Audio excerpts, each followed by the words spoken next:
What's up mga kalibor? Welcome back to my YouTube channel. And maraming salamat sa mga kalibor natin na patuloy na sumusuporta sa ating channel, liking, comment, and sharing our videos para mas marami pa yung maging aware regarding dito sa issue natin. Happy New Year to everyone mga kalibor, and ako po uli ay nagbabalik sa inyo para magbigay muli ng paalala. Kasi over the past months na hindi ako nagvo-vlog, no? Kasi may full-time work din po ako, and I'm recently focusing on my work and my family. Ang dami pa rin tao ang nagme-message sa atin na sila ay naloko o na-scam ng sanglatera. And that's why nag-come up ulit ako ng mga points or ng mga tips na pwede nyong makita o matingnan bago kayo mag-engage sa ganitong klaseng business o scheme. No? Ilan sa inyo nare-replyan ko, natutulungan ko, nakaka-video call ko, and yung ilan naman sa inyo ay talagang hindi ko na naasikaso. Yung iba, nakachat ko pero hindi ko na na-replyan kasi natabunan na, hindi ko na makita. And hindi naman po ako palaging nasa cellphone. No? So, and I hope you understand that I'm doing this video or this vlog for free. And I'm helping people for free as well. I'm giving yung time and effort ko for you guys kasi sinusuportahan niyo ako. So, and I really hope, no, dun sa mga taong natulungan natin na suportahan din tayo pabalik. Kasi, to be honest, talagang dumating din sa point na nadidismaya ako, no? Kasi, syempre, vlogging is, I'm a one-man team, and it takes a lot of preparation, no? Bago ko ma-shoot yung isang video. Comes with a lot of ideas, confirmation, and it has to be based on my experience as well. And syempre, itong setup ko and the editing, so hindi siya ganun kadali. So syempre, nakaka-dismay din na most of the people, no, nanonood lang. They ask for a comment, they ask for a help, they ask for a copy of the contract, pero hindi naman talaga sila sumusuporta o nagsasubscribe, hindi sila nagla-like o hindi sila nagsishare. So, yun lang, no, sa mga makakapanood nito, and dun sa mga talagang subscribers ko, sa mga kapwa ko kalibor, no, maraming salamat po. At kung hindi ka pa nakasubscribe sa channel ko, please do subscribe, like, comment, and share this video or other videos na related sa sanglatera. Meron na po tayong mga videos na ginawa regarding sanglatera. Meron dyang regarding sa notaryo dokumento, kung ano yung mga dapat mong gawin bago ka pumasok sa sanglatera. Meron din tayong mga kwento ng mga kalibor natin na naloko ng sanglatera. So ayan, makikita nyo dito sa taas ng screen na to yung mga videos natin. And you can watch them after you watch this video. So sige, moving forward, again, sana po supportahan nyo din yung YouTube channel ko para ganahan pa din ako. At alam mo yun, nakikita ko na natutulungan ko kayo, susuportahan ko kayo. So, ayan, maraming salamat. Moving forward, sige, ito yung, how do I say this? Tips na lang. Okay. These are the tips for you bago kayo pumasok sa sanglatera. So, ito yung ilang tips lang naman. No, kasi, I think sa Makati, no, meron ng 4 na very disappointing, no, kasi sa hirap ng buhay, these people, nagagawa pa rin nila manloko, mang-scam, and yung mga na-scam nila, sobrang nakakaawa din kasi most of them, niloan pa yung pera, and meron nga doon sa co-op pa, kinuha yung pera, meron doon pension pa ng parents nila, pera ng retired, mga ganon. So, nakakaawa kasi hindi na nila nakuha or parang nawala nila ng bula yung pera nila. Also, please, I'd like to address this, no? Wag naman po kayong magalit sa akin kung hindi naman po ako nakakapag-reply kaagad. Syempre, again, I also have a life. Aside from vlogging, tinutulungan ko po yung kayo sa abot ng aking makakaya. And also, I'm trying my best. No? So, kasi yung iba talaga, nakakalungkot man, nakakapagsalita pa ng hindi maganda because hindi lang ako makapag-reply or gusto nila, tulungan ko sila all the way. So, syempre, may mga, I need resources. Gagastos din ako pagka tinulungan ko sila all the way. Unlike before, talagang tinutulungan ko all the way. Pero ngayon kasi talaga, syempre, I hope you understand. No?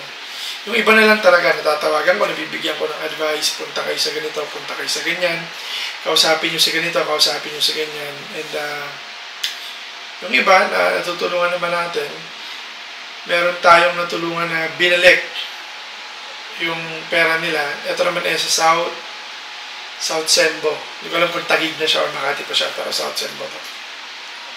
But anyway, we're not here to discuss that. I'm here to give you tips bago kayo pumasok sa Sangladera. Kasi alam ko, hindi kayo mapigilan. Di ba? Kahit anong sabihin ko, yung iba sa inyo, papasok at papasok pa rin sa Sangladera. Hindi ko naman kayo masisisi kasi maganda naman talaga ang Sangladera if everything is legal and aligned and maayos yung kausap mo. Diba? Kung di ka lolokohin. So, anyway. So, number 1, so I have here, sinulat ko na lang, no, para hindi ko makalimutan. Actually, it's, anong oras na mo? It's 11. So, talagang yung isang nakausap ko, I really appreciate yung isa nating kalibor, no, na-meet ko and then tinulungan ko and then sabi niya, please, do create more videos for us, for people like us na, alam mo yun, very gullible or yung madaling magtiwala, no? So, that's why nag-come up ako sa ganitong idea para ma-share ko sa inyo before kayo pumasok sa Sangladera. Okay. So, number 1, property under mortgage. So, paano ba to? Property under mortgage. So, may mga property kasi na nakasangla pa sa bangko o hindi pa tapos bayaran sa bangko, sa Pag-ibig, or kung saan mang agency. So, bilang interested party, bilang interesado ka sa Sangladera at hindi ka maawat, ito yung una mong kailangan gawin. Alamin mo kung yung property ba is under mortgage. Okay? So, paano malalaman yan? Of course, you have to ask for the title. Okay? So, Mr. X, perma ko ng title. Can we see the title nitong pinapasangla mo, di ba? Para lang makita mo. So, at the back of the title, okay, so I'm gonna, if you can see on the screen, no, nakalagay siya sa encumbrances. So, makikita mo doon kung property under mortgage sa ganitong bangko. Or makikita mo rin doon kung yung property is owned ba talaga nung kausap mo. That's second. Third, makikita mo rin doon kung yung property ba is owned by siblings o magkakapatid. Kasi may ganyan case eh. Napatay na yung parents nila and meron lima silang magkakapatid and then nagsasangla yung panganay. So, syempre, due diligence yung kalibor natin, no? At nagpapasalamat siya because of that. Kasi bago siya nagbayad, nakita niya yung property o yung title, pagmamay-ari ng magkakapatid. Which, legally, hindi niya pwedeng basta-basta isangla hanggat wala siyang authority dun sa iba pang mga kapatid. Kasi, lahat sila may-ari. Parang itong Block A na to, 5 ang may-ari niyan. So, if you will buy that property, if you will enter into an agreement for that property, then dapat 5 sila nakapirma. Or, meron silang agreement, extrajudicial, or meron silang SPA for that person to engage sa'yo. Ibig sabihin, yung 5 magkakapatid na yun, ino-authorize nila si Albert na mag-transact sa'yo sa sanglatera. Okay? Nagigets niyo ba? So, hindi pa tapos bayaran. Okay, ito pa yung isang scenario, property under mortgage. So, pwedeng isang la sa'yo. So, ito po ay based on my experience and based on people experience. Based ito sa mga kalibor natin na lumapit, nagtanong, at nag-share ng kanilang mga story. No? So, ito naman, property niya under mortgage pa. Hindi niya na mabayaran eh. So, ang ginawa niya, sinangla niya. So, I don't know paano niya napeke yung document, pero naipasa yung document. Malinis. Sorry, medyo mabigat na yung mata ko.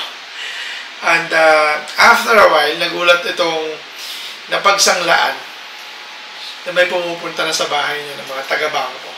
Kasi hindi na pala binayaran nung nagsangla yung bangko. Pero kumita pa rin siya. Diba? Nakikita nyo ba yung point of scam? No? So, mahalaga talaga na malaman mo kung yung property ba, naka-mortgage sa bangko o kung sino man ang nagmamay-aring kasalukuyan. Kung yung kausap mo ba talaga ang may-ari ng property yung sinasangla niya. Okay? So,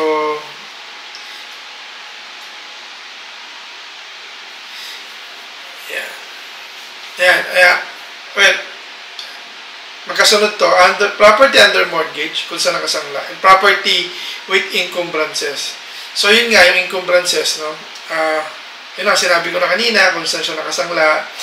Baka kasi nakasangla din siya sa ibang tao. Kasi, kung napanood yung isang video ko, sabi ko kung papasok na lang din naman kayo sa sanglatera, make sure na mailagay yung pangalan nyo doon sa titulo, sa likod, na nakasangla sa inyo. So, kahit ibenta nyo yung property, meron pa rin kayong habol doon sa property. Kasi, nakadikit kayo sa titulo. So, that's property with encumbrances. So, hindi niya pwedeng ibenta or isangla ulit sa iba without informing the other party. Without your consent, without informing you. Kasi nandun ka sa titulo sa encumbrances. Okay? Or, if in the event of sale, meron pa ding habol yung naka-encumber sa title o yung nakasama. Okay? Kung naibenta yun, naipeke niyo yung dokumento, meron kang habol. Kasi nakalista ka doon sa titulo. And, para may dagdag ka doon, you'll have to go to the Registry of Deeds or LRA. You'll have to ask there. Hindi ko kabisado yung process, pero mabait naman yung mga tao dyan. You just have to ask for assistance kung paano or ano yung proper filing for that purpose. Okay. So, one, property under mortgage, kung nakasangla ba yung property sa bangko. 2, property with encumbrances. Tingnan mo kung sino or kung may napagsanglaan na ba siya sa ibang tao or kanino pa nakasangla yung property or kung sino-sino pa yung may-ari ng property na yan. So, fake documents. So, merong mga property. Okay. So, merong mga property that is old, way too old na. Namatay na lang yung may-ari at hindi pa nailipat sa mga anak. And the story is that hindi magkasundo yung magkakapatid sa share ng benta, keso mayaman yung isa, keso si bunso naman yung nakatira at nag-aalaga at nagme-maintain ng bahay for how many years. So, dapat mas malaki yung sa kanya. So, may mga ganyang issue. Ending nito, the one who's really in charge, ito.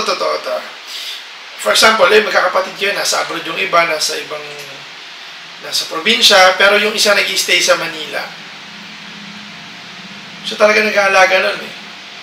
Pero bago niya may benta, bago niya may isangla, kakonsultahin niya pa yung mga kapatid niya, which is ang layo-layo, di ba? And alam niya naman na hindi sila mag-agree sa isa't isa. So, ano nangyayari? Siya naman ang in charge, pinipeke niya yung dokumento. Pwedeng peke niya yung mga pirma ng kapatid niya, pwedeng Maraming mga scenarios na nangyayari, no? So, bakit niya pinipeke? Of course, to earn profit while merong argument in the family. Di naman niya ibibenta eh. Sasangla niya lang sa'yo kasi this is ang lateral topic. So, sige, gawin ko to ng documentation, pipikiin ko to, sasangla ko sa'yo. It doesn't mean na binenta naman na sa'yo eh. So, isasangla lang niya. Diba? So, may mga ganong issue para lang masangla, pipikiin yung document. Hindi niya lang pwede gamitin yung fake document sa government kasi for sure, baka malalaman ng government yan. Kasi sa government yung tamang record eh. Alam ng government na, ang may-ari nito magkakapatid pa. So, hindi niya pwede gamitin yun doon. So, gagamitin niya lang yun sa'yo. So, ikaw, kung hindi ka gagawa ng sarili mong research o investigation bago ka magbayad doon sa natira, kung hindi mo aalamin sa barangay o sa government, di mo malalaman, di ba? Magtitiwala ka lang, magbabayad ka, tulad ng ibang mga naloko nating kalibor. Tapos wala na, di ba? Ganun eh, lalo na pag desperado yung gustong kumuha, maganda yung bahay, mura, minsan nawawala na yung isip mo para mag-double check eh, or mag-imbestiga kung totoo ba to. Diba? Kaya nga may kasabihan or something, pero too good to be true. If that's too good to be true, then you have to step back. Pag-isipan mo mabuti, kasi baka scam na yan, di ba? Papasok ka ng 10 piso, lalabas 50 pesos. Diba? So, masyadong maganda yung bahay, tapos 100,000 lang. Think of it, okay? So, pang-apat, okay, number 1, property under mortgage. Number 2, property encumbrances. Number 3, check all the documents, mga fake documents na yan. Number 4 is iwasan yung bayad muna bago lipat. Kasi mag-i-improve pa or papa-improve pa yung property. Ang dami na dali dyan. And right now, yung isang kausap ko sa Facebook, no, from YouTube, naglipat kami ng Facebook. Ganyan. Sabi sa kanya, sige, downan mo na yung property para mapareserve ko na sa'yo. Okay, nag-down. After a while, kulang pa yung down mo, magdagdag ka pa ng ganito kasi papagawa ko yung sa may lababo or sa may terrace, something ganyan. Para paglipat nyo, press ko na yung mga bata mo, mga anak mo makakalipat na. Total, 1 buwan na lang naman. Sasabay na natin. Nagbigay. After that, ay naku, ayaw pa daw umalis nung naungupahan eh. Nagbigay pa siya sa akin ng ganito. Magantay ka na lang ulit ng another month, mga after 3 months. Basta yung pera mo naka-reserve na sa akin. Then so on and so forth. Tumagal, hindi nakalipat yung kalibor natin. Diba? So, it is a big no. Wag nyo po itong gagawin. Please, na magbabayad muna kayo ng half, magpapareserve kayo bago kayo lumipat sa property. Okay? This is risky and most of the time, modus. Merong instances na along the way, nagbago yung isip ng owner. Keso, uuwi yung anak niya galing sa abroad. Doon na lang daw titira. At ibabalik na lang daw niya sa'yo yung pera ng installment. Ito, nangyari na rin to. Ang dami na kasi talagang scam ng isang latera. Lalo na dito sa Makati. No, so, nakakalungkot lang kasi ko alam kung paano nakakakain tong mga taong to. Kung paano nabubuhay yung pamilya nila sa mga nakaw na pera. Anyway, pero ang totoo, wala talaga silang planong ibalik sa'yo yung pera mo. Kasi, hustler na sila. Gawain na nila yun. Diba? Kahit puntahan mo sa bahay yan, padala mo ng demand letter. Naku, lalo na si Dora ng Makati. Napak. Diba? Pag may narinig kayo yung Dora, huwag na kayo makipag-transact. Please lang. Okay, so that's number 1, property under mortgage, property. Number 2, property encumbrances.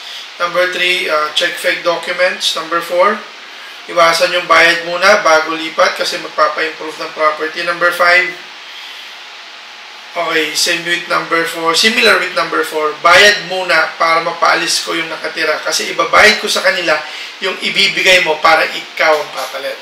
So, iwasan nyo rin po ito. Huwag kayo magpapaloko. Kasi, pag narinig nyo to, sa kausap nyo at napanood yung video ko, please, minto na kayo. Tigil nyo na po yan. Kasi ayaw ko magsisi kayo sa huli at yung pera nyo maglaho na lang ng parang bula. Okay? Sige, magbayad ka muna. Kasi may utang din ako dun sa titira. Inaantay na lang nila yung bayad ko na kulang. So, bigay ka muna ng 50,000 sa akin. Yung 50,000 mo na yan, babayad ko sa kanila para makaalis na sila, makalipat sila ng lilipatan. Tapos ikaw na yung titira. See? Ganda sabihin, di ba? Pero that's a modus. So, mag-ingat kayo, please. Okay? 2 things. Ayaw ko sabihin to, pero sige. Let's give it a benefit of the doubt. 2 things. This can be true. This can be true. But most of the time, hindi. Ang totoo, ito ito. Gawain ni Dora to. Ang totoo, kasabwat niya yung nakatira doon. And they will make up stories like ayaw pa din umalis kasi nangihingi pa ng interest. Or wala daw lilipatan hanggang sa abutin ka na lang ng taon.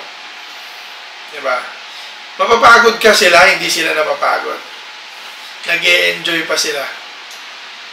Kasi gawain nila yan. Diba? Wala silang pakialam, wala silang emosyon, wala silang integridad, wala silang wala rin silang kaluluwa. Kasi ang dami na nilang niloko. Hindi lang sila, 4 yan. Pero yung isang pinakamalupit dyan. Kasi sabay-sabay pa nga yan minsan. Diba?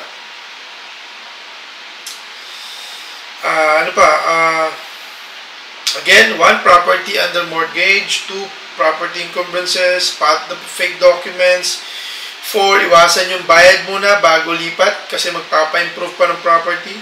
5, iwasan yung bayad muna para mapaalis ko na yung nakatira at ibabayad ko sa kanila para ikaw naman yung lilipat. 6, iwasan nyo yung pasalo ng sangla tira. Kasi ibig sabihin yan, yung sumasalo o yung sinasalo nyo, naloko din niya. Naghahanap lang sila ng papalit para yung pera naman nila maibalik, sa'yo naman ang maibaon. Okay, sige, para maintindihan nyo, ganito nangyari sa kaibigan ko mismo. Kaibigan namin.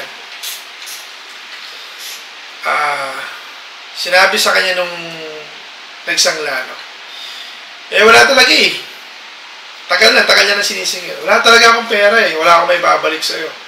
Gusto mo, mahanap ka ng papalit sa'yo.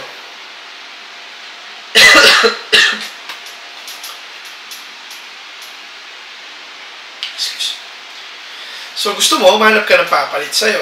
Tapos, yung papalit sa'yo, taasan mo na lang yung offer mo. Bibigay ko sa'yo yung pambayad niya. Tapos, para makalis ka na, quits na tayo.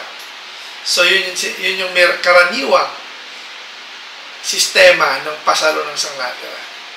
So, huwag kang maniniwala pag may post ng pasalo tingra. Okay naman, nakatira kami, maganda yung bahay. Pero yung tao na rin yun, kung sino man yung nagpapasalo na yun, nasa peligro rin sila at hinahanap lang nila o ginagawan lang nila ng paraan na maibalik sa kanila yung pera.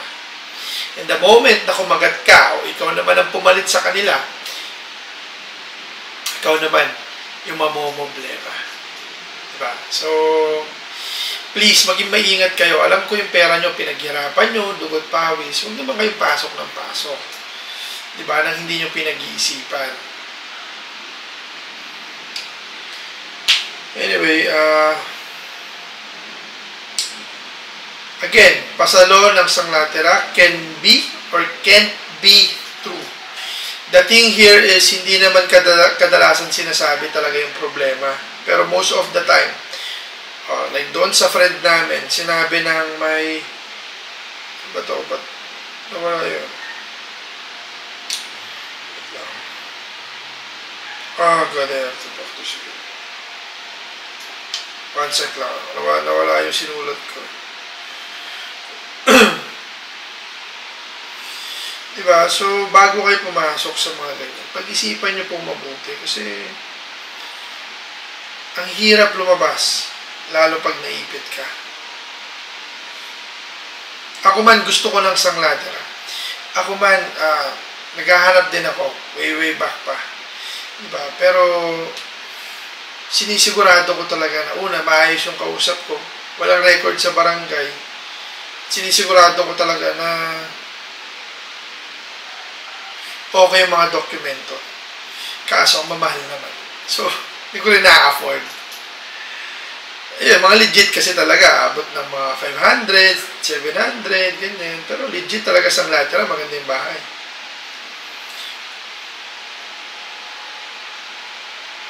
Yeah. So, meron tayong mga kalibor na mga natulungan na naka-file ngayon yung mga kaso nila sa court doon sa mga taong nanloko sa kanila. Hindi ko lang ma-disclose lahat ng status no, kasi syempre, aside sa kaso na nila yun, their story, hindi ko na rin sila hindi na ako nakaka-update sa kanila, pero most of them nag-file na sila ng case, and I think yung iba positive naman. So, ayun na nga. So, yeah, again, it's already, ano oras na? Ay, 10:41 pala yan. It's 10:41. So, again, maraming salamat no, sa patuloy niyong pagsuporta. And kung nakakatulong man ako kung nakatulong man yung video ko na sa inyo, no, or kung meron kayong mga tanong pa, comment lang kayo dito. And please do subscribe naman sa channel ko. Suportahan nyo naman din po ako na nagpupuyat para matulungan kayo. Ano po? So, pindutin nyo lang yung subscribe, like, and comment. Tapos, kung pwedeng i-share nyo na rin sa mga Facebook nyo. So, mas makakatulong po sa akin yun. Para naman dumami rin. Actually, hindi nga sa akin. Mas makakatulong sa iba pa na kailangan ng ganitong videos para hindi sila ma-scam. By the way, bago tayo magtapos, sige, I'll answer 2 questions dito sa ating YouTube. No, para sige, I'll find the question, then I'll answer it here.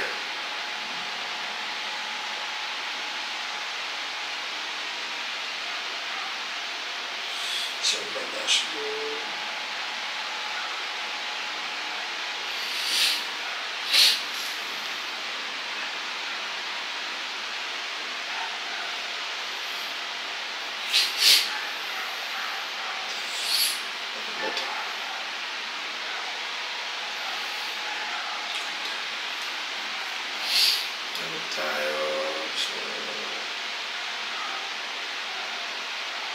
Hanap tayo ng video. Sige, asan na ba yung ano po?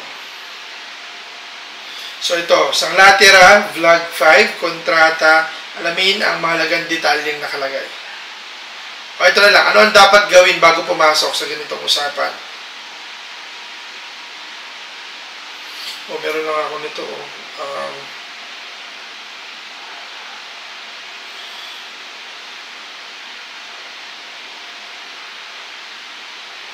So, ayan, bago tayo magtapos, sasagot ako ng ilang questions dito sa ating YouTube channel para malinawan kayo. So, okay. So, merong comment dito, no? Pwede bang anak ang pipirma sa Sanglatera? From Giles Castanos. So, pwede bang anak ang pipirma? Of course, hindi po. Kaya, bantayan nyo yan, ha? Na dapat ang pipirma sa kontrata ng Sanglatera yung taong nakapangalan sa titulo. Hindi anak, hindi kung sino-sino. Pwedeng mag-witness yung anak, basta legal age na siya. Okay? Make sure na legal age siya. Hindi pwedeng bata or what. So, that's from Giles Castanos.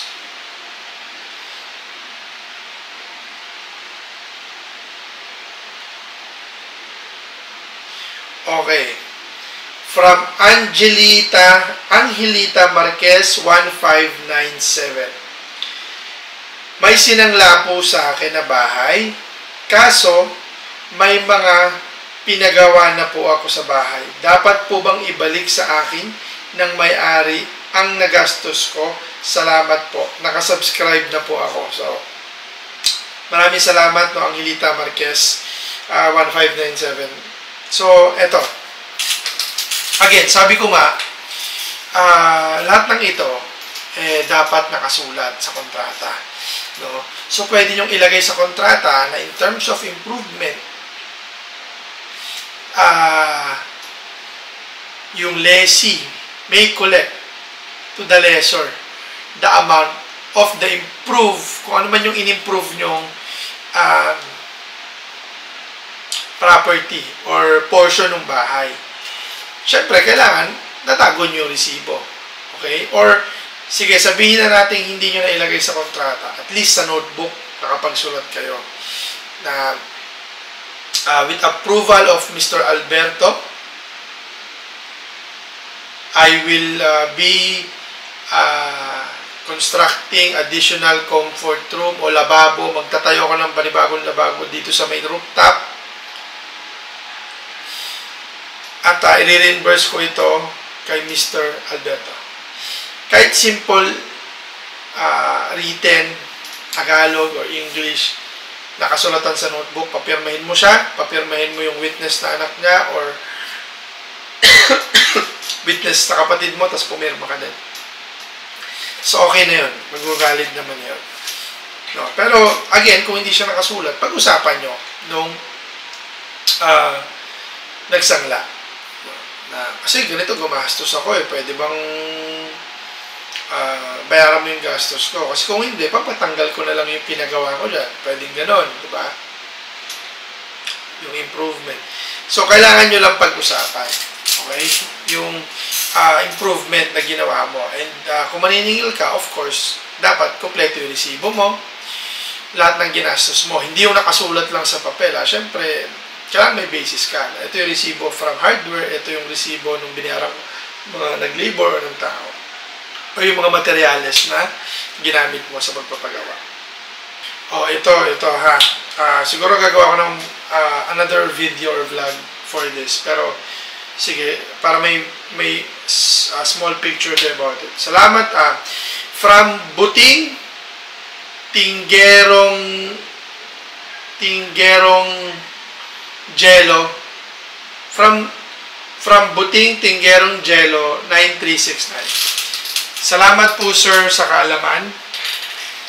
Sir, pahingi naman ng kopya at may tanong po ako. May nagsangla ng condo unit. Ulitin natin ha. Okay. So, from Buting Tingero Jello 9369. Sir, may tanong po ako. May nagsangla ng condo unit or property. Kaso, di pa fully paid. Ano po ang take nyo dito? So, salamat Kalibor Buting Tingero Jello 9369. So, again, sabi ko nga, tulad ng property under mortgage, ganito rin yung atake dito. So, kung isasangla sa'yo at hindi pa yan fully paid, ang tendency kasi is that, kung scam to ha, kung i-scamin ka niya, pwedeng hindi na siya makabayad doon sa developer. So, ang gagawin niya, isasangla niya sa'yo, pag sangla niya sa'yo ng property, kukunin niya yung pera mo. For example, 200,000. Pwedeng, ang mangyari doon sa 200,000 mo is that, one, ibabayad niya sa developer niya, doon sa mga past due niya at sa mga utang niya. Okay?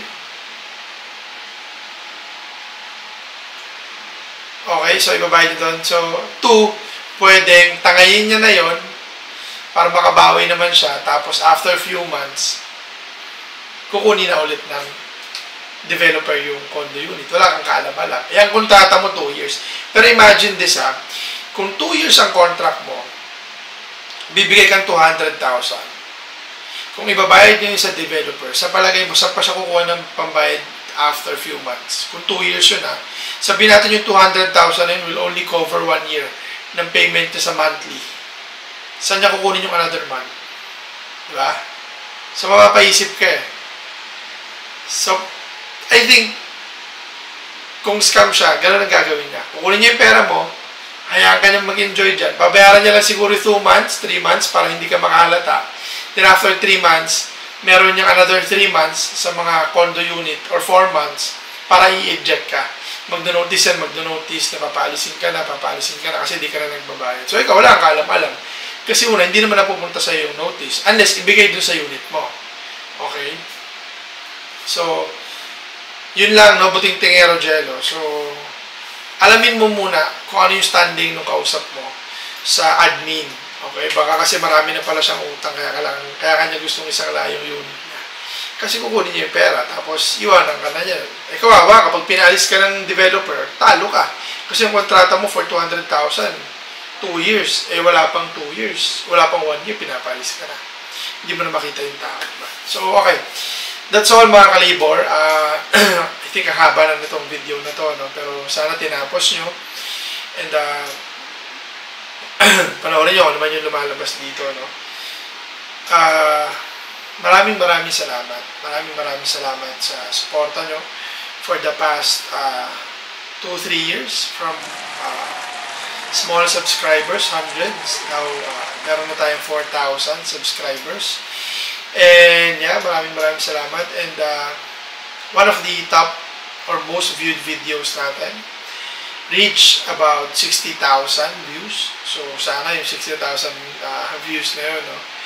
Nag-subscribe din sa atin para at least kahit paano makatulong din naman sa akin. So, yun. That's why I'm asking, no, if you're watching this and natulungan naman kita sa ginawa kong effort na pagpa-vlog ngayong alas 10 na, no? Sana naman mapindot mo yung subscribe, like, and or if you can leave a comment, no? Kung ano pa yung mga katanungan mo, kung ano yung mga gusto mo na topic na pwede kong i-share dito.